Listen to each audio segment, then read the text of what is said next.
MAGA loyalist and conspiracy theorist Marjorie Taylor Greene has broken up with Trump, and it is messy and it is interesting and it is really, really heating up. And what I want to note about this is that if she's jumping ship right now, the deluge of support behind her, the dam is breaking. This man has dementia.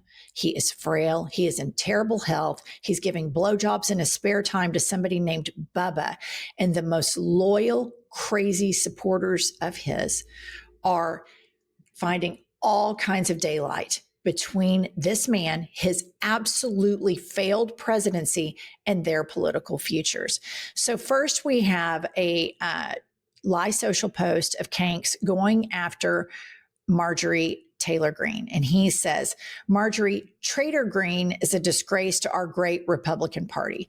In an earlier Lie Social, he said, Marjorie Traitor Greene Brown, because he said, we all know that grass turns from green to brown. So he's like in real time trying to workshop his nicknames. You guys, this guy's losing it. He can't even make up good nicknames anymore. And so Marjorie Taylor Greene is in the throes of this massive rebrand right now, which I have a lot of thoughts on.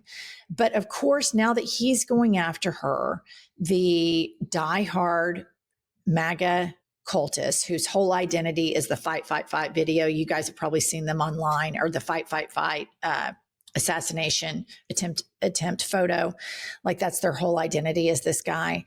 So they all start going after. But also I think MAGA has a bunch of paid bot farms that exaggerates their online support and doxes people. So here's a tweet from Marjorie regarding the doxing that she's receiving. She says, I am now being contacted by private security firms with warnings for my safety as a hotbed of threats against me are being fueled and egged on by the most powerful man in the world, the man I supported and helped get elected. As a woman, I take threats seriously. My phone's blowing up. Our country is worth saving, blah, blah. She goes on. So now she's getting a taste of what she helped build.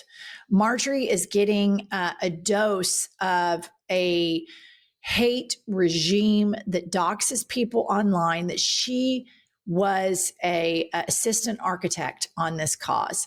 And Jasmine Crockett responds to Marge and she says, okay, now that MTG has said it, do y'all now believe me when I say that Trump fuels hate against those that oppose him? Will faux news finally start to address that this man has created a permission structure of hate and violence, or will you only talk about it when it's one of your beloveds? Next time you want to run a story about me legally paying for security, maybe run one on the insane amount of threats that I get that you are complicit in fueling. And I'm just going to say that this trickles down. Pumps and I get these same threats for standing up to this.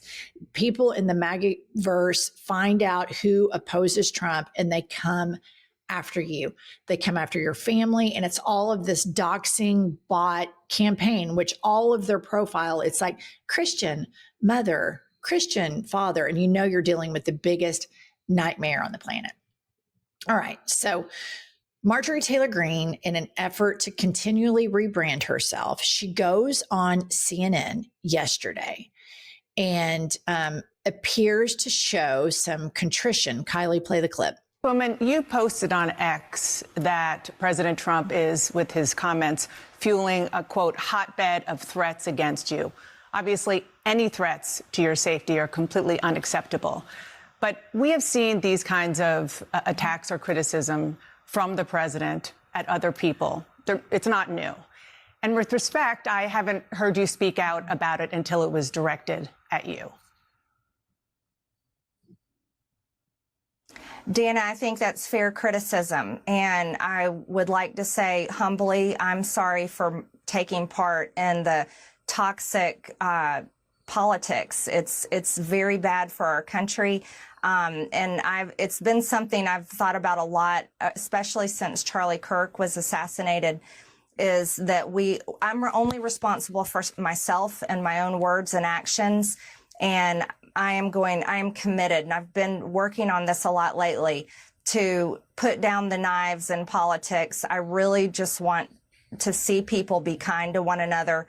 And we need to figure out a new path forward that is focused on the American people, because as Americans, no matter what side of the aisle we're on, we have far more in common than we have differences. Yeah. And we need to be able to respect each other with our disagreements. So just to put a button on this, you regret the things that you have said and posted in the past, the Facebook post that was taken down of you in 2020 holding a gun alongside the squad, encouraging people to go on the offense against the socialists, liking a tweet of somebody calling for the execution of Nancy Pelosi and former President Obama. Just examples. Well, Dana, as you know, and many people know, I addressed that back in 2021. And of course, I never want to cause any harm or anything bad for anyone. So that was addressed back then. And I very much stand by my words I said then. And I stand by my words today. I think America needs to come together and end all the talk. Okay. So this is where I kind of stand with this. I think, okay, if somebody was in the cult and they realized it was dangerous and it's causing a lot of harm, and maybe they didn't get it until the death threats and the knives were aimed at them. Maybe she thought as a woman she was going to join the most sexist, misogynist, racist, homophobic, anti-immigrant group, and somehow they were going to deem her special and allow her out. Here's my problem with this. I see a lot of what Marjorie does as the same way that Trump started his political career. She's starting out by criticizing Republicans, and Trump started out the same way. Lion Ted, Little Marco, low energy Jeb. He started out his campaign as an anti-establishment. Well, now Trump is the establishment. He's the status quo. And somebody around her is probably focus grouped that the Republican base sees Trump all of a sudden, why they're seeing it now, but something about the cruelty of it. And they wish that, quote, both sides would just be, more reasonable. But let's do a little quick check-in of where Marjorie was just a couple of news cycles ago. Here she is harassing Parkland shooting survivor David Hogg when he went to the Capitol to speak to senators about the epidemic of gun violence in this country. Here she is, Marjorie Taylor Greene, to a child. Play the clip. Over 30 appointments with senators. How'd you do that? How did you get major press coverage on this issue? And how did you get kids? Why do you use kids? Why kids? If school zones were protected with security guards with guns, there would be no mass shootings at schools. Do you know that? The best way to stop a bad guy with a gun is with a good guy with a gun. Okay. So there she is, chasing around David Hogg. And at the time, one of her guiding principles was, I'm a Christian, Jesus, I'm MAGA, I stand up for kids. And so when somebody has this type of duplicity in their past, and then they're trying to atone for it, these are the things that I'm going to look for in Marjorie Taylor Greene. She suddenly has empathy for people that don't have health care. Bravo, that's fantastic. Does your empathy extend to maybe gay people that don't have health care? Are you still going to be sanctimonious and try to take the moral high ground about that? You seem to have empathy towards Palestinian children now. And I say, bravo, that's fantastic. Do you have the same level of empathy towards the children that the United States government has detained and sent into court proceedings without an adult, without a lawyer, that are 5 and 6 years old standing in front of a judge? Do you have empathy for them? So I have a lot of questions, and I think whenever she's on the news, because she's ubiquitous now on the news, there isn't a Democrat who's on the news as much as this woman is right now. And so I hope that these journalists will ask her the following question. Do you still believe in the big lie? Who do you think won the 2020 election, Marjorie Taylor Greene? play the clip. This is what she said before. Just finished with our meetings here at the White House this afternoon. We had a great planning session for our January 6th objection. We aren't going to let this election be stolen by Joe Biden and the Democrats. President Trump won by a landslide. Call your House reps, call your senators from your states. We've got to make sure they're on board, and we already have a lot of people engaged. Okay, stay tuned. Okay. This woman, this is just the tip of the iceberg. She has a digital and video record of a lot of crazy fucking shit out there. All right. I mean, this new rebrand is, it is a second old. And so I believe in forgiveness. I believe that people can deconstruct any form of propagandizing that they fell prey to.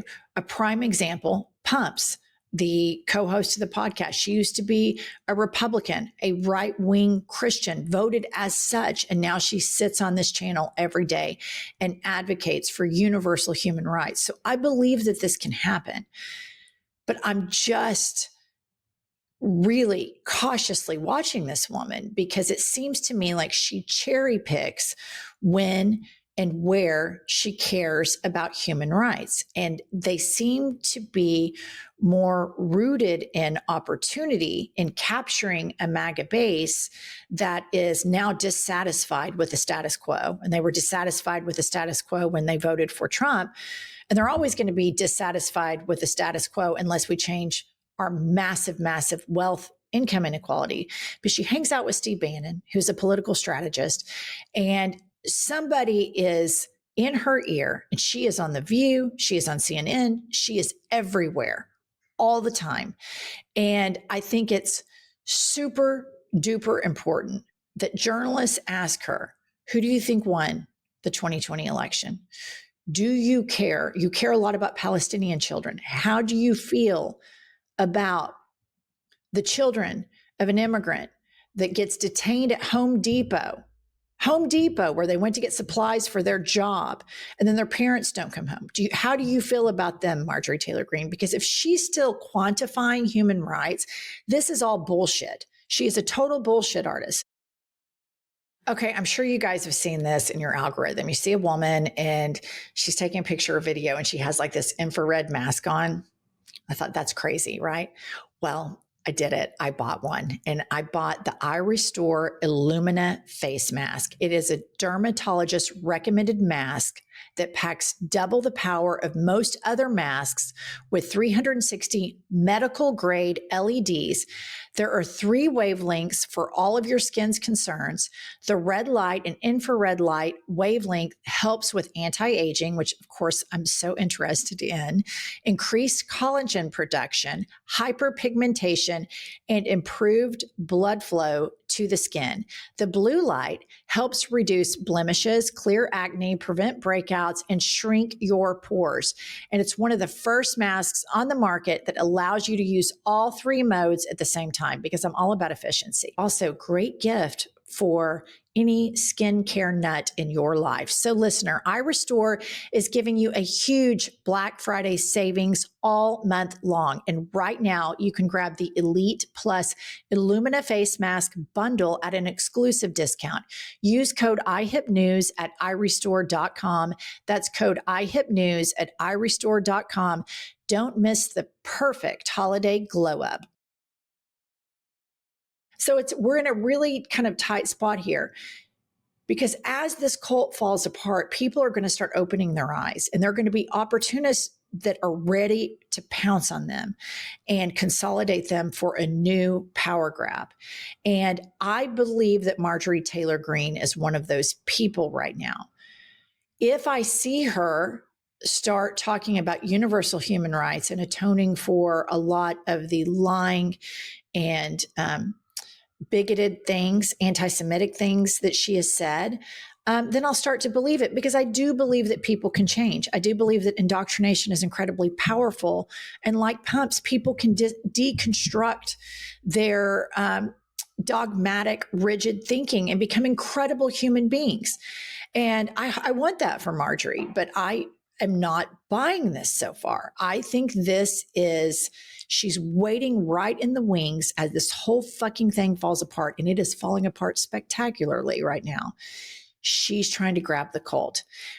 Here she is on that same interview with Dana Bash. And one of her strategies in trying to get the cult is anti-Israel comments. And she messages very simply. And the Democrats, particularly the Democratic establishment, has a problem messaging this because they falsely connect being pro-Jewish people and wanting Jewish people to be safe with the provocations and war crimes of the Israeli government. Marjorie Taylor Greene doesn't.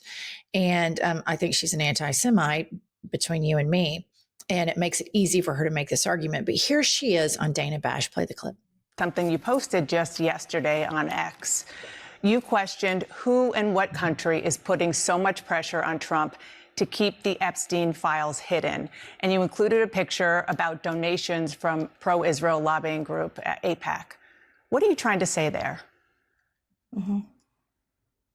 Well, I think it's the question that many Americans are asking, especially when we saw information recently come out in these emails that the Oversight Committee that I serve on has released. And we saw Jeffrey Epstein with ties to Ehud Barak.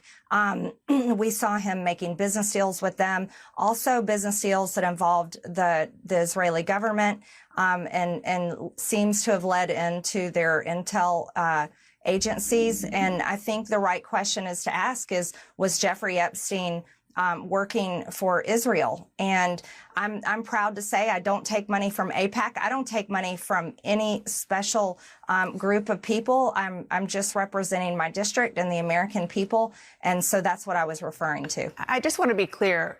Are you saying Israel is pushing the president of the United States to cover up the Epstein files? And what evidence do you have that that is the case? I simply just asked out loud, is there a foreign government? It could be any foreign government, but is a foreign government pushed? First of all, I was kind of shocked at Dana Bash's, the way she asked her, like, are you saying that? I think it's a very fair question. As crazy as I think Marjorie Taylor Greene is, I think that we would all be completely idiotic and only trying to confirm our own biases if we didn't understand how compromised Donald Trump is, that he is cankles deep in these Epstein files, that there's emails that have not been negated, that Vladimir Putin has a picture of or a video of Kanks blowing Bubba, and that they could remake a movie called Get Hard. In Virginia Giuffre's book, she talks about being sexually assaulted in a very violent way by the prime minister of a particular country. And outside of the United States of America, this person is identified as Ehud Barak, and he was the former prime minister of Israel. Everybody knows that Mossad and the KGB and or Russia uses compromising information to hold other leaders in compromising positions. It doesn't take a rocket scientist to figure out that that people have the goods on him. Furthermore, Benjamin Netanyahu, the guy that funded Hamas, that sent cars full of cash, and this is from Israeli journalists, cars full of cash from Qatar to Hamas to fund them so that he could stay in power. He should be facing trials, and like Trump, he continues to avoid accountability. He and the people on his cabinet talk about wanting to develop the Gaza Strip. Do I think for a second that it's not possible that they have compromising information on Kanks that leads to this whole Epstein thing? 100% I think it's possible. So I thought that whole line of questioning just is a further stain on where the United States media is on reporting about Israel, Gaza in a real way. When you see a genocide happening and the person that ordered the genocide Benjamin Netanyahu is a war criminal, and you have AIPAC that donates $350 million to get Trump elected, the same amount of money, coincidentally, that Elon Musk donated to get this man elected. And they also control the opposition AIPAC. They control Chuckles. They control Hakeem. They control Cory Booker. They control Kristen Gillibrand. It's a really reasonable question to ask. Now, why the Democrats are not making this point and they're constantly getting outflanked by Marjorie Taylor Greene is exactly why we lost 2 races to a total fucking moron. So anyway, enough with Marge. But we have to keep our eye on her because I think this is opportunism. I hope it's atonement. I do. I really do. I hope that a lot of these people that have been in this cult can come out of it and find and embrace universal human rights and quit being such dicks all the time. But I just want to leave you all with this because we need to keep this at the top of the news cycle. I want to remind you all that Putin has a photo of Trump giving a blowjob to Bubba. Kylie, pop it up. Here's the email yet again from between Mark Epstein and Jeffrey Epstein. And the question that Mark asks Jeffrey is, ask him if Putin has the photos of Trump blowing Bubba. All right. And then Mark came out and said, hey, I just want everyone to know Bubba was not Bill Clinton. Wrong Bubba. It's a different Bubba. So we need to keep it at the top of the news cycle that Kanks, the frail, dementia-ridden Kangles McTaco Tits, gave somebody named Bubba a blowjob, and Vladimir Putin has evidence of this. All right, that's all we have. Pumps is en route to New York City. I'll be back later with more news today. Buy our book. It's a great way to read about Pump's personal story. I do a chapter, then she does a chapter about her deconstruction of being indoctrinated and brainwashed into Republican evangelical Christianity. And now y'all see her on this channel every day, a fierce fighter of human rights and democracy. So subscribe, like, we'll be back later.